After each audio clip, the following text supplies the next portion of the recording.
kasih untuk hari dan kesempatan yang Tuhan berikan bagi setiap kami masing-masing termasuk hamba-Mu yang Tuhan izinkan dan percayakan untuk dapat menyampaikan isi hati Tuhan pada hari ini. Sehingga siapapun kami yang ada dalam rumah ini adalah pribadi yang dipilih Tuhan, yang hatinya sudah siap untuk diberkati Tuhan. Sehingga ketika kebenaran firman ditabur, pasti tidak akan pernah kembali sia-sia. Karena benih itu jatuh di tanah yang baik, pasti bertumbuh dan berkali lipat. Oleh karena itu kuduskan kami semua dan kuduskan hamba-Mu secara khusus. Sehingga kebenaran firman Tuhan hari ini kami mau bicarakan, diskusikan, dan ujungnya kami melakukan dalam kehidupan praktis kami, dalam kehidupan praktik kami. Terima kasih banyak Bapak di surga. Di dalam nama Tuhan Kristus kami berdoa dan mengucap syukur, semua diberkati Tuhan. Bersama saya katakan amin. Puji nama Tuhan, silakan duduk. Shalom.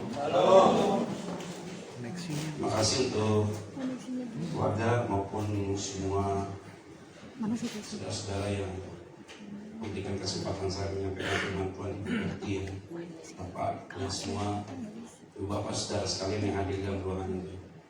Hari ini saya mau berbicara tentang cerdik seperti ular, tulus seperti ular.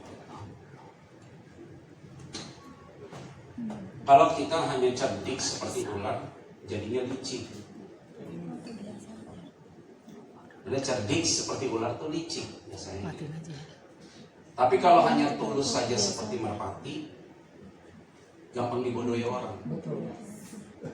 Atau bahasa sederhananya, kalau cerdik seperti ular, tukang tipu. Tapi kalau seandainya hanya tulus seperti merpati, gampang ditipu orang. Makanya Alkitab bilang, cerdik seperti ular, tulus seperti merpati. Itu tidak boleh dipisah, dijadikan satu. Artinya apa? Berhikmat, bijaksana. Ya kita tahu nih mana yang oportunis, mana yang tidak oportunis. Kita tahu nih orang ini benar atau tidak benar. Kita bisa melangkah, ini perlu diputuskan atau tidak diputuskan. Hidup ini kan butuh hikmat dan pengertian. Makanan enak-enak, ini yang kena gula jangan makan. Nah butuh hikmat. Melihat nih, hikmat jangan dimakan, jangan dipaksa. Tapi biasanya orang yang sakit kena gula justru cari gula aja itu. Iya.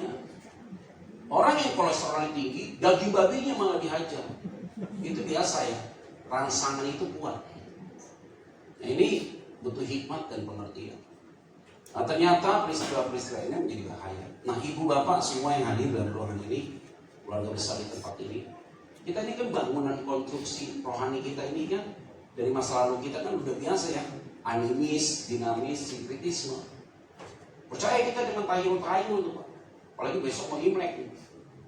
Orang Tiongkok bilang sio apa nih? Itu kok pada tahu sih, saya udah tahu juga sebenarnya. Ini kan orang bilang sio kelinci itu apa? Panjang umur, damai, kedamaian dan segala macam. Kita kalau percaya itu tuh baru jadi. Kalau saya bilang mimbar ini ada setan, kita iman ini mimbar bisa terbang. Itu setan begitu. Cara kerjanya begitu. Manifestasinya jadi rusak. Nah di dalam Alkitab itu sudah dijelaskan banyak hal. Apalagi kita semua yang hadir dalam ruangan ini, kita ini dengan adat budaya penting. Tapi jangan sampai adat budaya itu lebih penting daripada firman. Gara-gara adat semua jadi berantakan. Nggak usah nikah lah adik kamu, kakakmu belum nikah. Padahal kakaknya belum punya pacar. Adiknya udah pacaran nih 10 tahun. Nggak boleh bapaknya, nggak bisa kamu. Masih ada abangmu di atas. Jadi sampai kapan? Sampai Yesus datang kedua kali nggak nikah-nikah mama. Karena adat tuh bikin rusak. Harus adat begini, adat begini, adat begini. Adat lebih penting daripada firman. Jadi rusak. Apalagi kalau orang sudah punya pemikiran, status rohani. Udah deh pokoknya semua haruslah jadi majelis gereja. Jadi diakenlah supaya afdol hidup saya. Siapa yang bilang majelis masuk surga? Orang pendeta aja belum tentu masuk surga. Makanya akhirnya orang jadi rusak Pak. Pola pikirnya rusak. Karena pulang rusak, kenapa begitu? Karena pola pandangnya rusak. Nah kita ini udah biasa dengan pola-pola pikir itu. Jadi akhirnya kita begitu banyak aturan main. Benar kan? Semua ini nggak boleh, itu nggak boleh, ini nggak boleh, itu nggak boleh. Kalau pulang dari rumah duka, pulang dari kuburan, Jangan masuk dulu kamu ke rumah. Buang dulu bajumu di luar. Ngapain begitu? Yang ngajari siapa? Itu kan adat istiadat konyol. Pulang dari rumah duka, dari kuburan, cuci muka dulu di luar. Apa barang itu? Itu bikin rusak ya. Kita rusak semua. Tidur, mimpi, gigi ompong, katanya dia meninggal. Itu sikat gigi yang benar. Jadi semua dikait-kaitkan. Mata kedap-kedip, kayaknya ada apa-apa nih. Habis lagi makan, digigit lidah, ini ada yang ngomongin, makan ini jangan rakus. Ini kita ini semua ditafsirkan macam-macam. Ditafsirkan macam-macam jadi rusak kita. Ini nggak boleh di jalan ini. Ini jalan ini nggak bagus. Feng shui-nya nggak bagus. Di rumah jangan tusuk sate. Berkatnya jauh. Jadi hidup kita ditentukan oleh banyak orang. Capek banget. Maka Paulus bilang, kamu jangan, ada orang yang hukum kamu ya, dalam Kolose pasal 2 ayat yang ke-16. Jangan sampai ada orang yang hukum kamu masalah makan, minum, hari raya, masalah sabat, jangan atur itu. Gak boleh ada begitu. Jangan sampai mereka suruh kamu menyembah malaikat. Gak boleh begitu. Maka Paulus bilang gini, kalian semuanya udah ditebus dengan bayar yang lunas. Masa lalu sudah dibatalkan oleh karena darah Kristus. Maka nggak boleh lagi dong, nggak boleh jamah, boleh makan. Paulus sampai ngomong apa? Seluruh binatang boleh kamu makan. Masalahnya berguna atau tidak berguna? Kucing boleh makan? Boleh. Berguna nggak? Ayo sekarang sih. Berguna nggak kucing? Berguna apa? Kenapa? Supaya bisa bilang meong. Ya, bisa cari masalah namanya. Anjing kamu boleh makan? Makan aja. Masalahnya berguna nggak?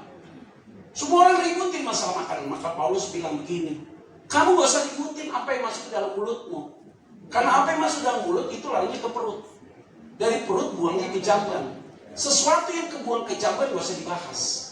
Yang menajiskan orang itu bukan apa yang masuk dalam mulutmu, yang keluar dari mulutmu. Nah pusatnya mana? Hati.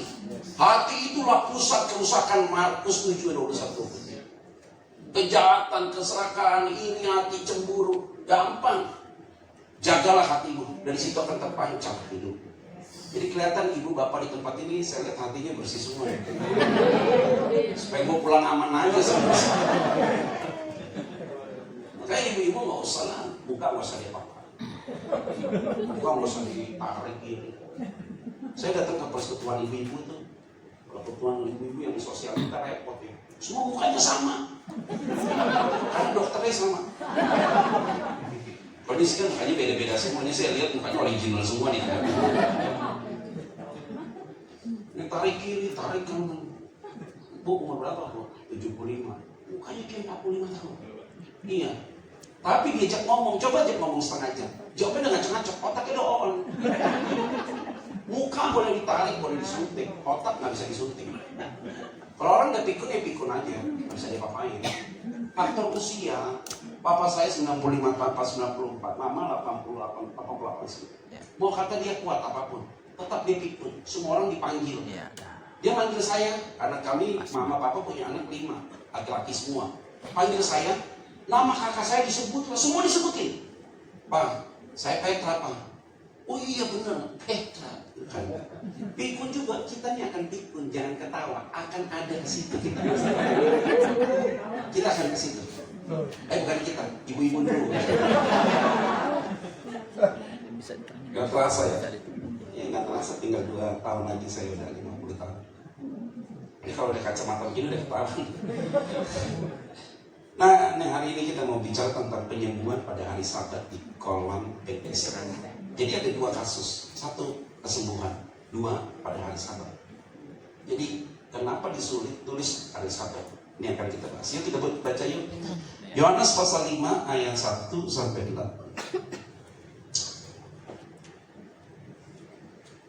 Ayat 1 kita akan baca.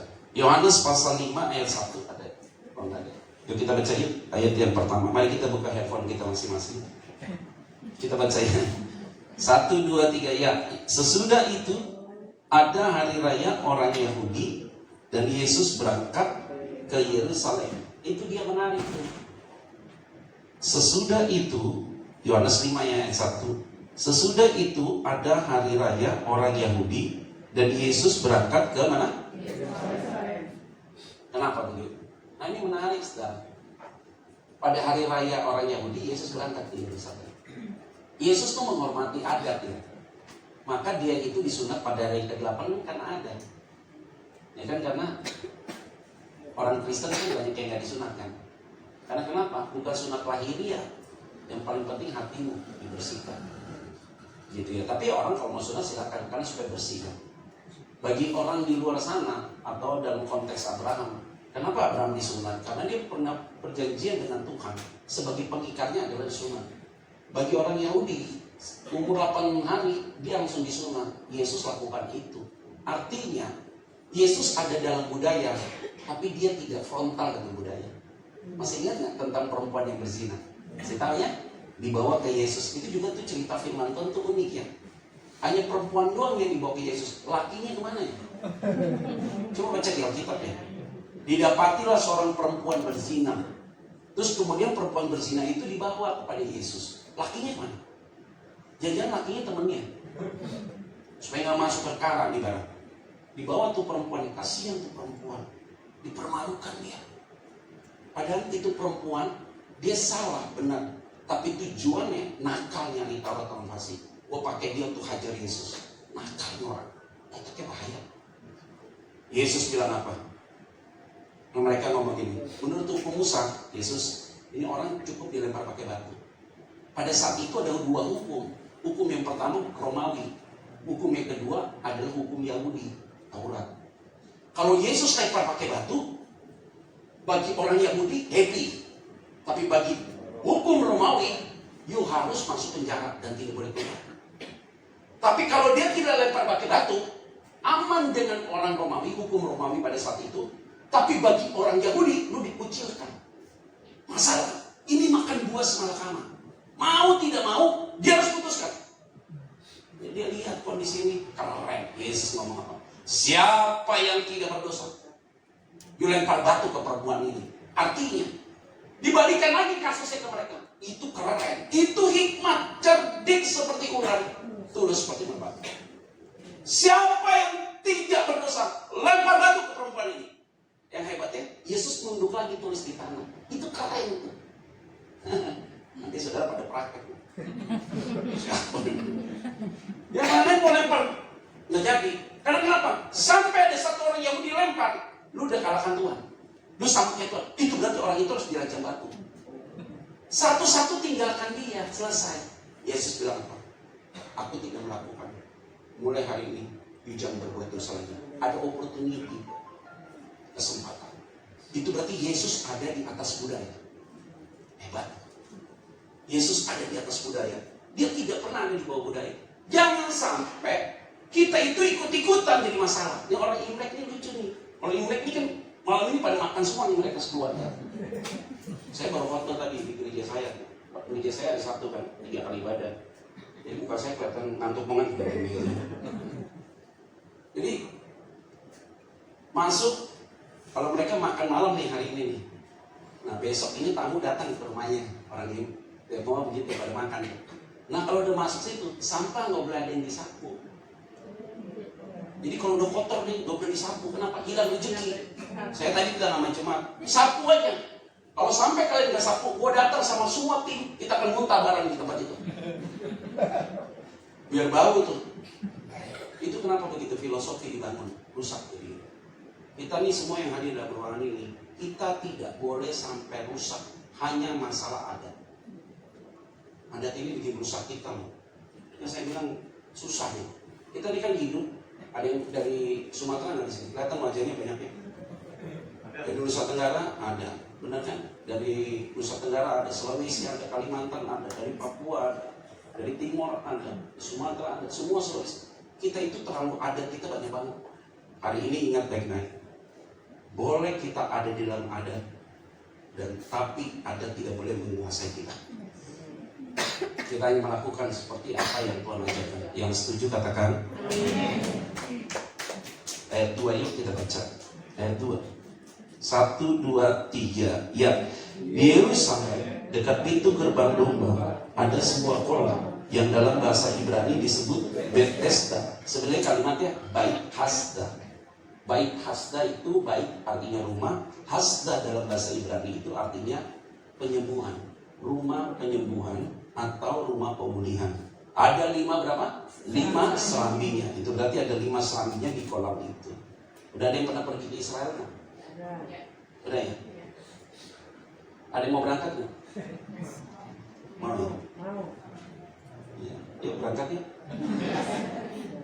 Ada yang bilang, iya Pak, saya dengan iman Pak berangkat. Enggak, pakai uang Pak. Kolam Beit Hasda ada 5 serambinya. Ayat 3 yuk kita baca yuk. 1, 2, 3 ya. Dan di serambi-serambi itu berbaring sehingga besar orang sakit. Dikasih tahu nih, orang-orang buta, orang-orang timpang, dan orang-orang lumpuh yang menantikan goncangan air di kolam itu. Yang menantikan apa? Oke, kita masuk ayat 4 yuk. Masuk ayat 4 baru kita paham. 1, 2, dan 3. Sebab sewaktu-waktu turun malaikat Tuhan ke kolam itu dan menggoncangkan air itu, barang siapa yang terdahulu masuk ke dalamnya, sesudah goncangan air itu menjadi sembuh, apapun juga.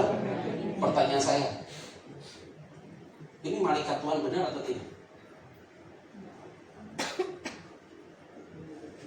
Ayo, yang saya jawab, saya kasih kue apa nih? Kira-kira kalau dengan cerita ini, kira-kira menurut Bapak Ibu Saudara, ini kita pakai logika aja nih. Tuhan melakukan mukjizat dengan cara model kayak gitu. Tidak. Ya benar, udah paling benar. Kalau dalam bahasa asli Alkitab aslinya yang ditulis dalam bahasa Yunani, ayat 4 itu mis, kosong. Diterjemahkan sebagai malaikat Tuhannya itu bukan Tuhan besar, tapi Tuhannya kecil. Oke, lihat baik-baik ya. Gini. Wah, di mimbar kalau udah dipinggirin bahaya nih. Itu berarti khotbah jam 12 malam baru selesai. Jadi begini. Ibu bapak ya, semua nih kita mulai. Kita pelan-pelan kita belajar. Begini sebenarnya. Waktu saat itu, waktu Yesus belum datang, kolam itu dipakai untuk penyembahan berhala dewa Archelios. Dewa Archelios adalah dewa Yunani yang dipakai untuk kesembuhan. Itulah yang sekarang jadi lambang kedokteran. Yang tongkat pakai ular. Nah itu dewa Yunani namanya Archelios. Nah dewa itulah yang pakai kolam itu untuk kesembuhan pada zaman itu. Karena ya Israel itu berapa kali diserang hancur-hancuran. Terakhir di bawah pemerintahan Romawi. Jadi waktu Yesus itu disalibkan pemerintahan Romawi. Jadi dewa Yunani itu datang, saudara, untuk buat kesembuhan di kolam serambi itu. Nah di kolam serambi itu juga, pasca pada peristiwa itu, dipakai juga untuk domba-domba atau kambing domba yang tidak bercacat celah, yang jantan, yang gemuk-gemuk, yang sehat dipakai dan dibersihkan di kolam itu untuk dipersembahkan ke Bait Allah. Karena kolam Bethesda yang sekarang ada itu original place. Ini kolamnya, ini temboknya. Tembok apa? Tembok menuju ke Bait Allah. Nanti kalau pergi ke Israel, ya, bulan depan kita berangkat. Nah, klien aja cukup ya. Jadi lompatannya itu Bait Allah. Jadi sebelum dibawa korban itu ke situ, dia dicelupkan dulu di situ kan. Jadi ini multi kompleks, masalah sekali ini tempat. Jadi tiba-tiba ada orang yang sakit, lumpuh, buta, timpang, kumpul semua. Kenapa penyakit kusta tidak ada di situ? Kenapa? Karena penyakit kusta tidak boleh ada di Yerusalem. Karena Yerusalem tempat Bait Allah. Sedangkan penyakit kusta adalah penyakit kutuk. Tidak boleh ada di Yerusalem. Penyakit kusta bolehnya di mana? Di Tiberias. Itu Israel Selatan. Tiberias itu Israel Utara. Jadi mereka taruh di sana orang yang kerasukan setan, kuburan di sana. Babi pun tidak boleh dipelihara di Yerusalem. Sampai babi itu injak itu tanah Yerusalem, itu berarti bayi itu harus dikudus, babi itu harus dibuang. Tanah itu harus dikuduskan. Maka babi itu harus taruh di Tiberias. Dipelihara di mana? Di atas loteng, tidak boleh nyentuh tanah orang Yahudi. Kalau kita babi, nggak usah dipelihara, langsung masuk. Karena babi bagi mereka haram. Nggak bisa itu dilakukan di arah sana. Jadi itu peristiwa begitu. Jadi tempat ini dipakai untuk pemujaan berhala. Nah, orang sakit yang sembuh, tubuh goncangan air, katanya malaikat Tuhan itu, siapa yang pertama masuk, dia yang sembuh.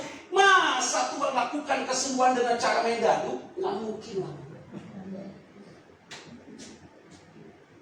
Ayo, siapa yang ambil cedokan ini, dia yang sembuh. Mana dia begini, itu cara Tuhan kerja.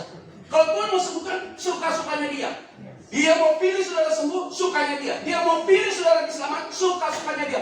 Dia punya sovereign of God, kedaulatan Allah. Kalau Allah berdaulat, tidak ada satu orang pun yang Tuhan tuh.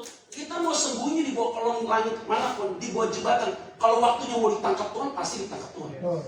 Kita mau orang ini berubah. Kita berdoa terus sampai kucing bertanduk nggak berubah. Tapi kalau Tuhan mau pilih dia, saudara mau berdoa nggak berdoa, kalau memang mau ditangkap, ditangkap. Ya. Itu Tuhan kita yang luar biasa. Nah itu yang membuat kita semua yang hadir dalam ruangan ini jangan jadi orang bodoh. Kalau kita jadi orang bodoh, waduh, anakku udah Kristen nih pasti masuk surga. Yang ngomong siapa? Yang kasih tahu saudara siapa? Apakah Yesus datang membuat seluruh umat manusia jadi orang Kristen? Tidak. Yesus datang memperkenalkan dirinya untuk menembus seluruh umat manusia. Nah, ketika orang itu percaya kepada Kristus dalam Antioquia, dalam Kisah Para Rasul, maka mereka yang menjadi pengikut Kristus disebut Kristen. Contoh nih, ada orang di luar sana bukan Kristen, tiba-tiba ditanya, "Lo percaya sama Yesus nggak?" "Wah, gue percaya." Kayak orang Mesir, orang Jordan. Yesus, Isa, believer saya believer dia, saya percaya dia. Oke. Automatically dia menjadi pengikut Kristus. Masih ingat gak dalam Alkitab? Ada orang yang tengking orang kerasukan setan dengan nama Yesus.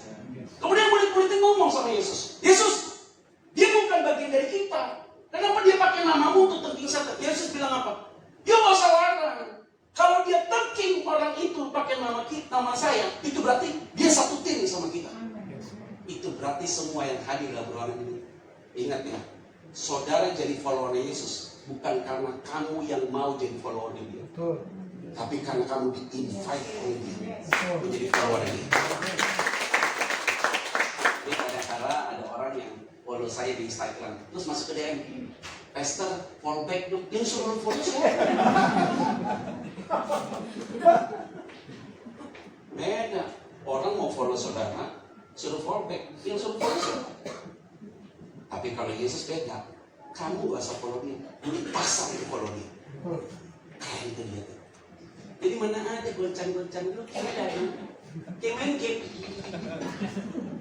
Jadi setiap goncang siapa yang turun duluan, itu lagi nunggu tuh 24 jam siap-siap dia siapa. Udah ada yang mau turun, yang ngumpul, jegal. Yang buta dia liar gitu. Ini rame banget nih kalau kita nonton normal gini, ajaib nih orang. Jadi semua orang itu lagi pada main game di situ. Yang normal ngeliatin ketawa terus. Ada yang mau tabrakan lagi segala macam susah. Coba kalau dia masuk bareng-bareng, detiknya sama, sembunyi siapa yang pilih? Siapa wasitnya? Aduh, nanti kalau baca di dalam Alkitab itu digambar bintang. Lembaga Alkitab Indonesia juga ada cross-nya di sini. Jadi kalau kita belajar Alkitab itu sebenarnya itu bahasa itu di ayat 4 itu agak miss dia. Kenapa? Ini tafsiran yang terbuka. Maka kita masukin ayat yang kelima. Ayat kelima. Dikasih tahu nih, 1, 2, 3 ya. Di situ ada seorang yang sudah 38 tahun. Berapa tahun? 38 tahun apa? Lama banget loh.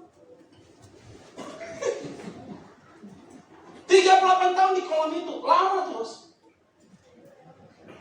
Nah, bayangin. Tiap hari dia tunggu, gak dapat. 38 tahun. Ya kira nih saudara, kalau kita ada di kolam itu, kita baru seminggu aja, nggak dapat tuh kesempatan kabur punya nih Bang. Ini 38 tahun ada di kolam itu, menantikan goncangan dan dia tidak sembuh. Dan dia bisa awet. Banyak nih model kayak gini. Banyak, tapi nggak di ruangan ini. Mana ini beda. Jadi kualitas rohaninya kayaknya dekat sama Paulus sama Petrus ya. Ayah, makanya nunggu harap 38 tahun cebur diri. Ngapain begini? Itu kolam dibuat jadi berhala sama dia. Hanya tiap hari cuma baca. Kan ada itu di detik.com kan. Jadi saudara baca nggak kalau di detik.com halaman pagi-pagi tuh. Makanya pagi-pagi baca kitab. Jangan baca detik.com. Kalau baca detik.com dikasih tau tuh apa zodiak kamu hari ini. Dikasih tau tuh Leo jaga kesehatan, berhati-hati. Hidup gua ditentukan sama dia lu.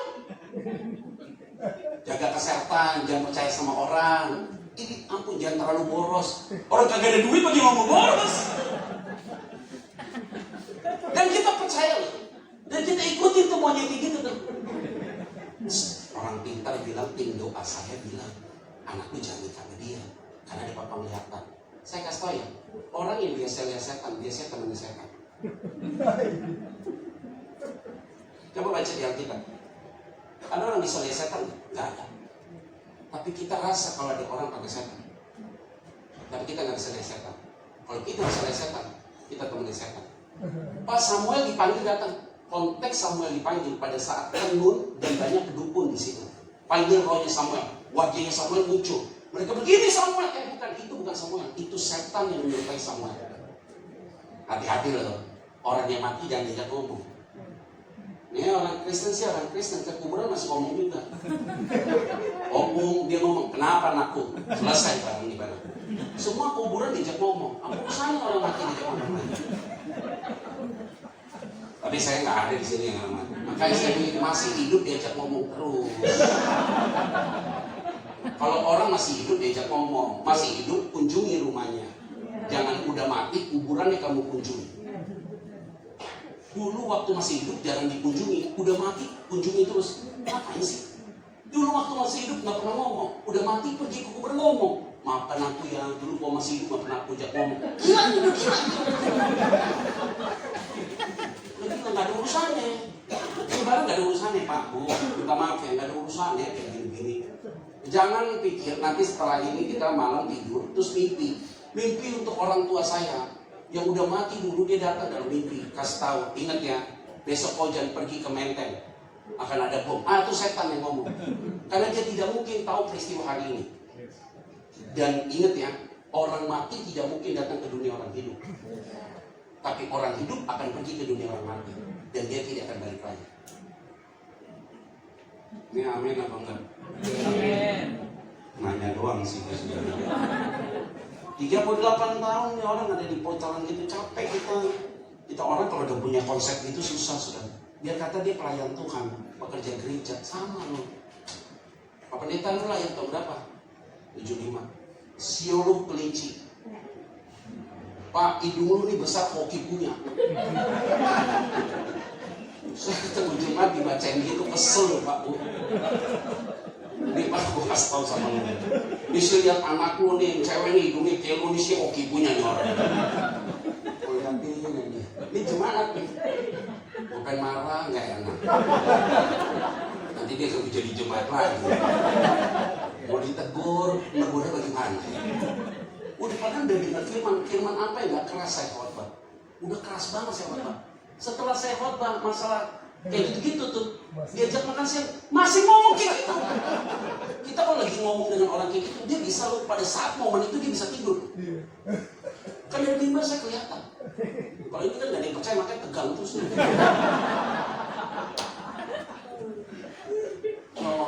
Orang kalau udah terlibat dengan seperti itu lagi diomongin gitu dari mimbar itu setan kayak kasih spoiler, kayak dibuat blind gitu. Kayak kita ngomong tuh dibuat lupa sama dia. Bayangin selesai kita ngomong, diajak makan, dia bahas itu. Bapak hokinya tinggi, apa kamu? Gue suka main bola bukan main hoki. Itu peristiwa begitu. Karena kenapa? 2 Korintus pasal yang keempat, ada orang yang diberitakan firman Tuhan, tapi masih tertutup juga. Karena ditutup oleh ilah zaman. Maka orang itu kata Paulus, orang itu ditetapkan untuk dibinasakan. Kita lihat wajahnya yang diselamatkan. Ada amin ya? Ya lah Bu, udah tua begini nggak mau amin.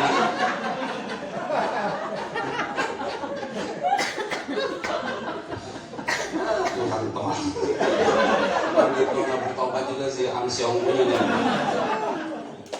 Orang bilang Siong punya nih. Di situ ada seorang yang sudah 38 tahun namanya sakit. Dikasih tahu informasi orang ini. Ayat 6 kita akan baca. 6. 1, 2, 3. Ya. Ketika Yesus melihat orang itu berbaring di situ, dan karena ia tahu bahwa ia telah lama dalam keadaan itu, berkatalah ia kepadanya, maukah engkau sembuh? Keren. Maukah engkau apa? Sembuh. Pertanyaannya, kenapa Yesus pilih orang itu?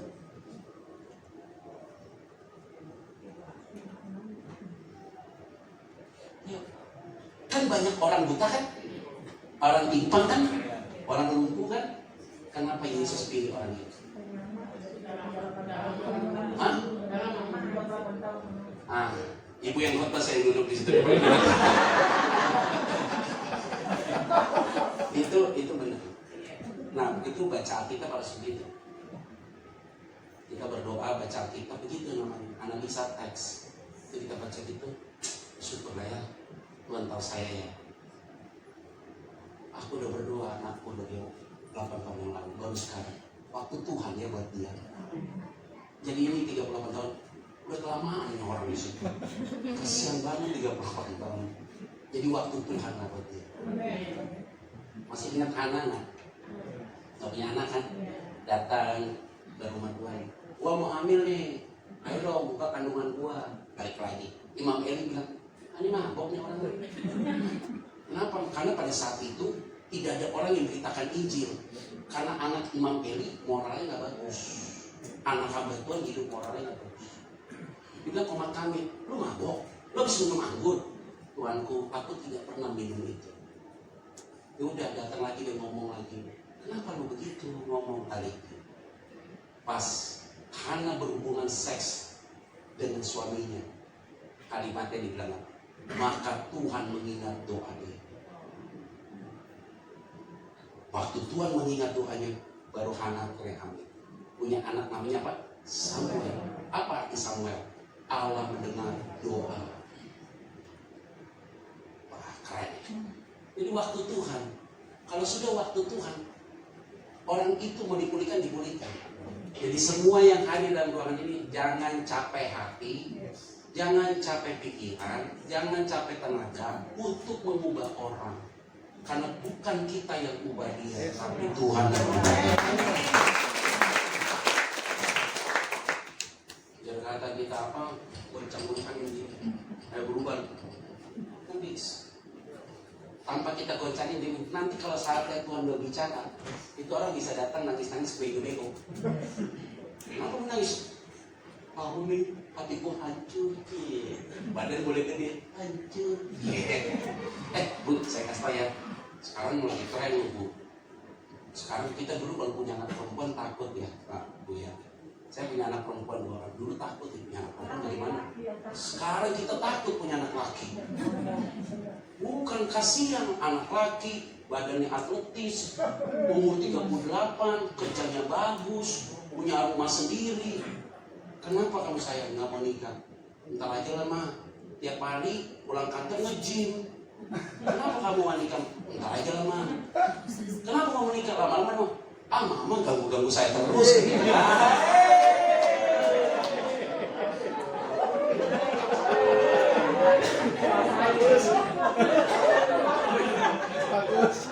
Cuca meong loh.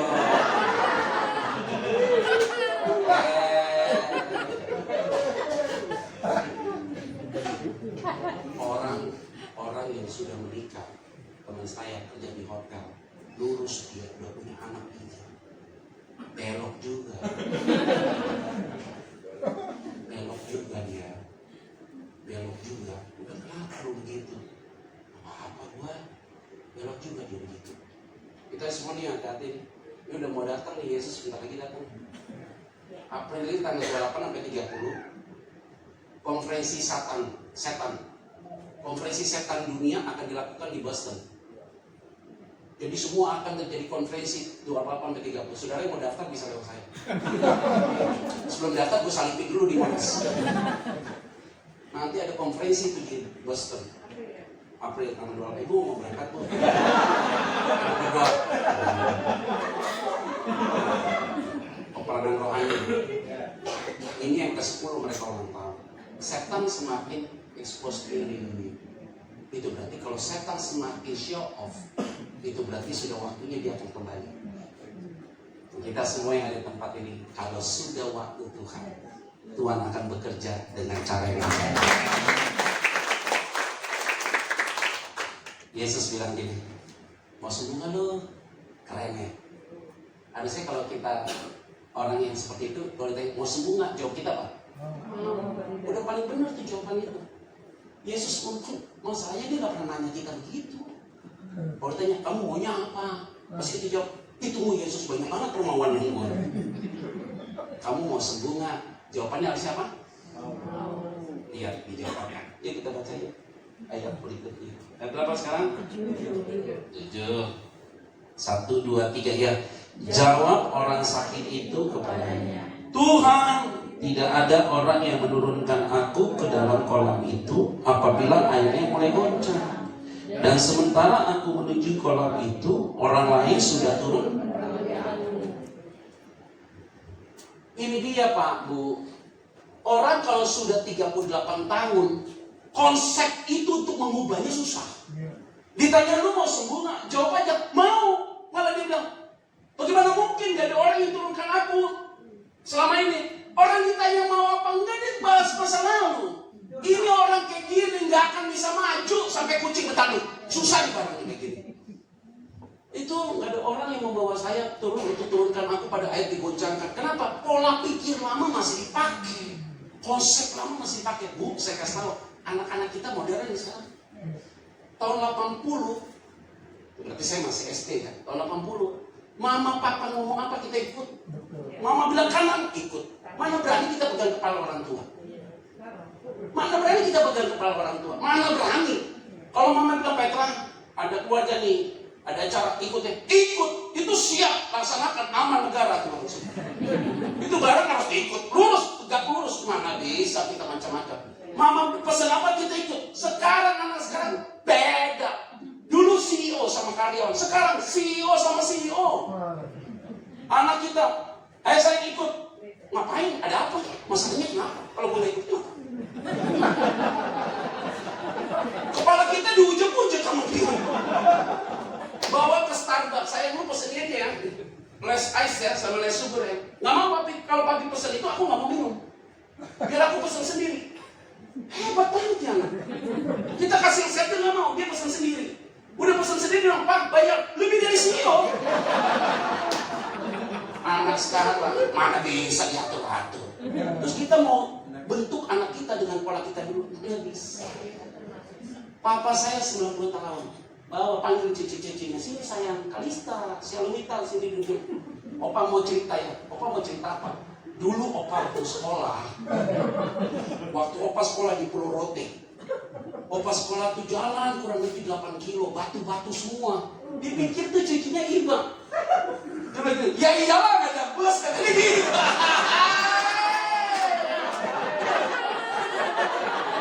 Ngomong apa? Makanya kamu harus kerja keras. Ngapain orang papanya mobil nyetir aja tidak?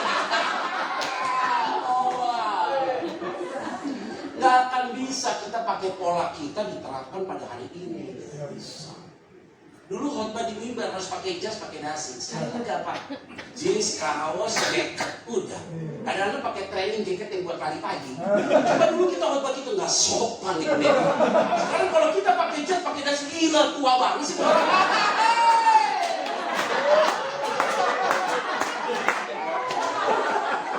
Ini karena saya undangan, gue pakai batik. Kalau nggak sih gue udah bawa jaket, gue nggak mau. Karena tahu diri aja lah.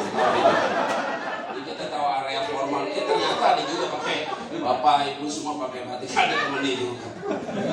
Loh ini kita semua berubah. Mau ngapain berubah? Lihat aja presiden kita kenal apa sneakers juga. Dibuat jadi santai, pakai bomber santai. Dibuat semua jadi ringan.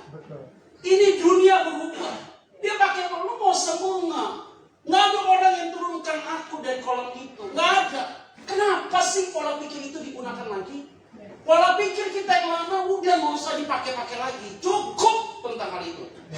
ini kita tidak boleh pakai pola yang lama. Walaupun kita produk lama, tapi gaya harus modern. Dulu rambut begini dipikir TNI. Bener, rambut begini dipikir TNI. Kalau orang, ya kan, kalau dulu kan orang rambut panjang, keren, makin panjang, kayak Rano Karno.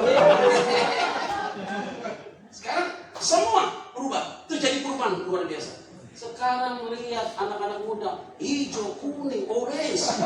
Hijau, kuning, orange, bajunya kuning, bawahnya merah. Warnanya gak nyambung. Aku pikir hitam putih, buta warna. Kita nggak akan bisa. Apa yang kamu pikirkan belum tentu berbanding lurus dengan orang sekarang. Yang saya katakan. Dulu jualan enak retail. Nah sekarang ada satu produk minuman, Mixway. Mixway. Udah pernah minum? Oh sering ya? Hati-hati mau diabetes, gue jangan bilang. Bener nggak Mixway? Di Indonesia itu sudah ada 1000 outlet. Saya baca sejarahnya. Ini orang gila. Apa nggak gila? Modal cuma 7 juta di Tiongkok. Dia modal 7 juta buat es krim dengan harga di bawah 1 yen. Dia jual tuh es krim. Dia jual harga di bawah standar. Supaya orang pada beli. Kos produksinya sama penjualannya tidak ada untungnya. Untungnya tipis punya. Tapi dia bilang dia masukin dulu. Sekarang sudah kalahkan McDonald 24.000 outlet di seluruh dunia. Di Indonesia 1.000. Bayangin di Indonesia. Iklannya apa? Jangan kasih lahan kosong. Ada lahan kosong, Mixway ada di situ. Sampai dia mau buka sendiri di hutan.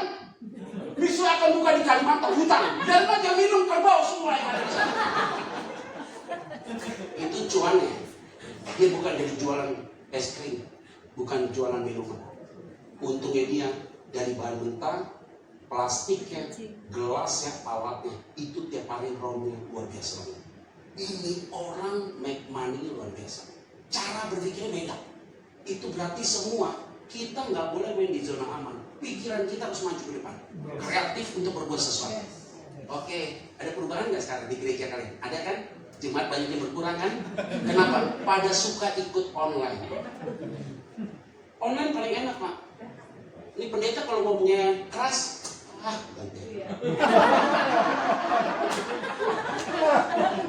pendeta ngomong dosa mulu, gue balik lagi. Ini lihat pas nonton pendeta ini. Jangan lupa perpuluhan, dia lagi perpuluhan. Ganti aja, udahlah.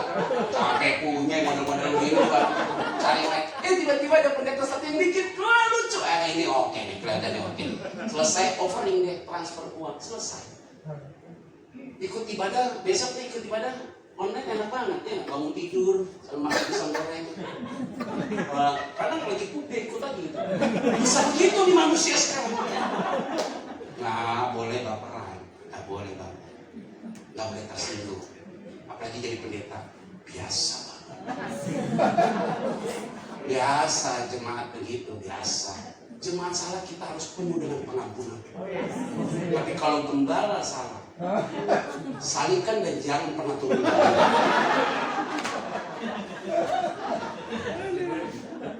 Dan kata hafal kan, pendeta salah. Begitu rata-rata begitu. Terakhir udah habis ayat 8. Selesai ya, habis. Ayat 8 kita akan baca. 1, 2, 3. Ya. Kata Yesus kepadanya, bangunlah, angkatlah tilammu dan hebat. Oke, kita mulai. Terakhir ya. Bangunlah, angkatlah apa? Sekarang saya tanya. Kalau Yesus konfirmasi dengan tindakan malaikat itu di kolam itu, apa yang harus Yesus lakukan? Lo mau sembuh nggak? Mau? Oke. Semua yang penyakit ya, kolam ya, Yesus goyangkan sendiri kolam. Ayo, kayak main kora-kora. Yesus tinggal ngomong, semua yang sakit masuk ke dalam, pasti sembuh. Kenapa Yesus tidak konfirmasi, tidak approve kolam itu? Karena kolam dipakai untuk penyembahan berhala. Maka Yesus bilang apa? Bangunlah, angkatlah apa? Kolam gak ada lagi. kolam nggak ada arti lagi. Habis ini pulang, bangunlah, angkatlah kursi itu, rapikan.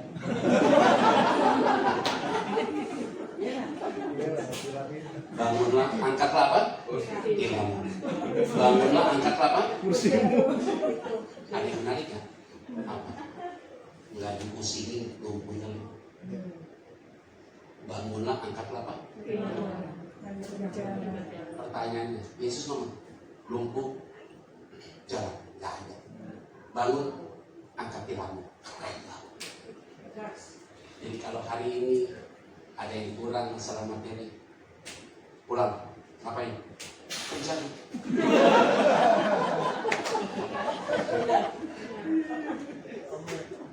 Iya.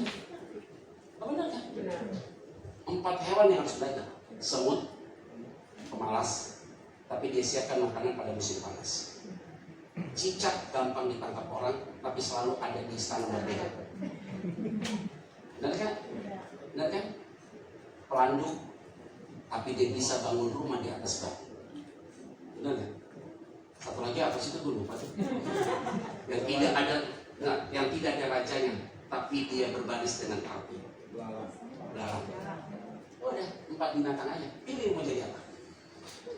Males, belajar dari semut. Mau jadi orang hebat, belajar dari cicak. Ayo mau apa lagi? Kamu nggak mungkin bangun rumah, belajar dari pelanduk. Susah untuk belajar berbaris tertib taat dengan pimpinan, belajar dari belalang. Semua yang hadir dalam ruangan ini, ingat baik-baik. Angkatlah pilamu dan bangunlah. Artinya apa? Setelah peristiwa itu, kolam itu tidak punya kuasa. Artinya adat selesai, mistik selesai, dan budaya yang keliru selesai. Kalau ada Yesus dalam hatimu, Yesus lebih penting dari segala. Ada amin? Ya, itu aja ya. Nah, Tuhan berkati kita semuanya. Biarlah kita makin hari makin mencintai Tuhan. Dia selalu ada bersama kita. Sehingga kita selalu bangkit berdiri. Akhirnya waktu Tuhan. Waktu Tuhan pasti yang terbaik. Walau kadang tak mudah dimengerti, lewati cobaan, ku tetap percaya waktu Tuhan pasti yang terbaik. Waktu Tuhan pasti yang terbaik. Walau kadang tak mudah dimengerti, lewati cobaan, ku tetap percaya waktu Tuhan pasti yang terbaik. Terima kasih untuk hari ini. Kami punya keyakinan teguh bahwa kami semua yang hadir di tempat ini menyatakan hanya Engkau satu-satunya yang ada dalam hati kami. Tidak ada yang lain. Kalau selama ini kami salah Tuhan, sering sekali pikiran kami dengan pola pikir lama, frame pikiran kami yang merusak kami. Hari ini kami mohon ampun. Kami tidak akan menduakan Engkau. Sekali percaya kepadamu, sampai kapanpun percaya kepadamu. Tuhan, terima kasih untuk pengingat pada hari ini. Untuk kami semua, baik hamba, kami semua ada dalam protek Tuhan. Dan berkati tempat ini, berkati keluarga besar Birawa, dan kami semua yang ada di tempat ini ada di dalam pemeliharaan Tuhan. Di dalam nama Tuhan Yesus Kristus, kami berdoa dan mengucap syukur. Semua diberkati Tuhan. Bersama saya katakan, amin.